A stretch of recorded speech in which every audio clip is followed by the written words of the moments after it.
যে দেশের 90% মানুষের অংশগ্রহণে একটা সফল অভ্যুত্থান আমরা সফল করতে সক্ষম হয়েছি ইনশাল্লাহ। তো সেই অভ্যুত্থানে যারা আহত যোদ্ধা আছেন, শহীদ পরিবার আছেন, তাদের কোনো মতামত না নিয়ে একমাত্র শুধুমাত্র রাজনৈতিক দলগুলোর সাথে তারা ঐক্যমত্য কমিশনের নামে তারা বৈঠক করে তারা নিজেদের মতো করে জুলাই সনদ ঘোষণা করছেন, যেখানে 1400 শহীদের কোনো পরিবারের কোনো সদস্যকে সেখানে রাখা হয়নি, সেখানে 18,000 কোনো জুলাই যোদ্ধাকে সেখানে প্রতিনিধি সেখানে রাখা হয়নি। তো আমরা সেই দাবি নিয়ে আমাদের সুরক্ষা আইন করতে হবে, আমাদের পূর্ণাঙ্গ পুনর্বাসন করতে হবে এবং জুলাই যোদ্ধা শহীদদেরকে বীর এবং জুলাই আহত যোদ্ধাদেরকে আহত বীর হিসাবে রাষ্ট্রীয়ভাবে তাদেরকে করতে হবে। তো এইটা সংবিধানের মধ্যে অন্তর্ভুক্ত হবে। এই 3 দাবি নিয়েই আমাদের আজকের এই অবস্থান। আমরা কালকে 10টায় রাত্রে যখন আসছি আমরা জানিয়ে দিয়েছিলাম আমরা সকাল 10টায় আমরা এখানে অবস্থান করব।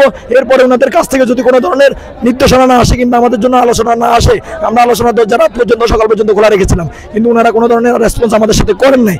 সেক্ষেত্রে জুলাই যোদ্ধারা সারা রাত এখানে অবস্থান করার পরে বাংলাদেশের টেকনাফ থেকে তেঁতুলিয়া যত যোদ্ধা আছেন তারা এখানে এসে আমরা আমাদের পরবর্তী কর্মসূচি আমরা গেট খুলে আমরা এখানে শান্তিপূর্ণভাবে, আপনারা দেখেছেন আমাদের কোনো বিশৃঙ্খলা হয় নাই, আমরা শান্তিপূর্ণের সাথে আমরা নিজেদের দায়িত্ব নিয়ে আমরা এখানে বসে গেছি।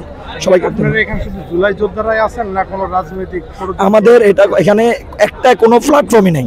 আজকে যারা আসছে তারা জুলাই আহত যোদ্ধা।